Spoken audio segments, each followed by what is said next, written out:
बताना भाई क्या हुआ है। स्पोर्ट्स अथॉरिटी ने फिर से तेरे साथ कोई गेम कर दिया क्या? अर्पित ने पूछा और लकी की ओर देखने लगा। अमित कुछ नहीं बोल रहा था और बस अपना चेहरा लटका कर बैठा हुआ था। उसे कुछ समझ नहीं आ रहा था कि आखिर उसके दोस्त उसकी बात को कैसे लेने वाले थे, लेकिन उसके पास और कोई नहीं था जिससे वो ये सब बता सके। इसलिए उसने कहा, नहीं, कोयल को कुछ हो गया है, और कहते ही उसने अपनी गर्दन नीचे झुका ली और बाकी तीनों लोग घबराई हुई नजरों से उसे देख रहे थे। पर हुआ क्या भाई? कोयल ठीक है? लकी ने उसके पास लगी कुर्सी पर बैठते हुए कहा। जिस हिसाब से अमित की शक्ल वो देख रहा था, लकी समझ गया था कि मामला इतना सीधा नहीं था जितना बाकी लोग समझ रहे थे। अमित वैसे भी छोटी मोटी चीजों से घबरा जाने वालों में से नहीं था। तुम्हें मालूम है, कल जब कोयल बिना लंच किए उठकर चली गई थी तो वो उस लड़के से टकरा गई थी, याद है? फिर उन दोनों के बीच कहासुनी हो गई और फिर हम लोग बीच में ही कूद गए थे।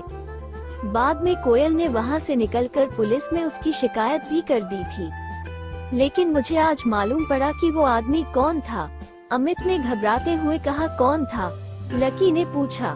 सब लोग अमित के चेहरे को बिना पलके झपकाए देखे जा रहे थे। वो मोहित राय जयदा था। उसके पिता लाइन ग्रुप ऑफ कंपनी के मालिक हैं और वो लाइन ग्रुप का आने वाला सीईओ है। लाइन ग्रुप प्रीतम के मुंह से निकला। उसने अभी जो सुना था उस पर विश्वास ही नहीं कर पा रहा था। वो इसलिए चौंक कर उसने अपनी कानों को 2-3 बार खुजाया। भाई, लाइन ग्रुप तो दिल्ली की 10 सबसे बड़ी फिल्मों में आता है ना? अरे यार, कोयल ने कितनी बड़ी मुसीबत ले ली है। जब लकी ने उसे शांत करवा ही दिया था तो फिर उसे पुलिस स्टेशन जाने की क्या जरूरत थी यार, गर्वित ने कहा। अचानक ही कमरे में बैठे सभी लोगों की नींद खुल गई थी और उनके दिमाग की बत्तियां जलनी शुरू हो गई थी। लकी देख पा रहा था कि गर्वित अभी भी बड़बड़ाए जा रहा था, इसलिए उसने उसे शांत करवाने के लिए कहा, हाँ, लेकिन कोयल भी तो किसी बड़े परिवार की बेटी है ना भाई।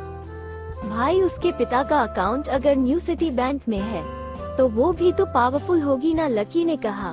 भाई, उसके पापा की कोयल ग्रुप ऑफ कंपनी नाम से फर्म तो है, वो भी बहुत बड़ी है, लेकिन लाइन ग्रुप के आगे वो कुछ भी नहीं है यार। और मैंने तो ये भी सुना है कि लाइन ग्रुप और कोयल ग्रुप के बीच कुछ प्रोजेक्ट्स पर पार्टनरशिप चल रही थी। लाइन ग्रुप ने कोयल ग्रुप को कुछ काम दिलवाया हुआ था, लेकिन अब इस झगड़े के बाद वहाँ से कोयल के पिता के पास एक लेटर आया है और अब वो कह रहे हैं कि वो सारी पार्टनरशिप को खत्म कर रहा है और ये भी कहा है कि आगे से वो कोई काम नहीं करेंगे। ये सुनते ही ना भाई, कोयल के पापा सदमे में आ गए। बस यही समझ कि उन्हें हार्ट अटैक नहीं आया है, वरना हमारे बीच नहीं होते वो आज, अमित ने कहा। लकी उसकी बात को सुनकर सोच में पड़ गया। आखिर इस सब में वो क्या कर सकता था? फिलहाल तो उसे कुछ समझ नहीं आ रहा था, लेकिन अभी उसके लिए कुछ ना कुछ करना जरूरी था। मारे गए भाई, मारे गए, गर्वित अभी भी अपने आप बड़बड़ा रहा था। उसके बोलने के बीच ही अमित का फोन बजने लगा। सब लोग उसके फोन की घंटी की आवाज सुनते ही शांत हो गए थे। आखिर किसका था वो फोन? कोयल की वजह से इन तीनों के ऊपर क्या संकट आने वाला था? और क्या लकी कोयल और अपने दोस्तों को इस मुसीबत से बाहर निकाल पाएगा? तो अब क्या होगा? क्या लकी की किस्मत बदलेगी या लकी एक नई मुसीबत में पड़ने वाला है?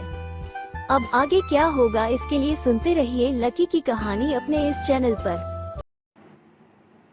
तो गाइज़, आज के लिए बस इतना ही। आशा करते हैं आपको स्टोरी पसंद आई होगी। आगे की स्टोरी जानने के लिए हमारे चैनल को सब्सक्राइब करें और बेल आइकन पर क्लिक करें, जिससे आपको आने वाली स्टोरीज़ की नोटिफिकेशन मिलती रहेगी।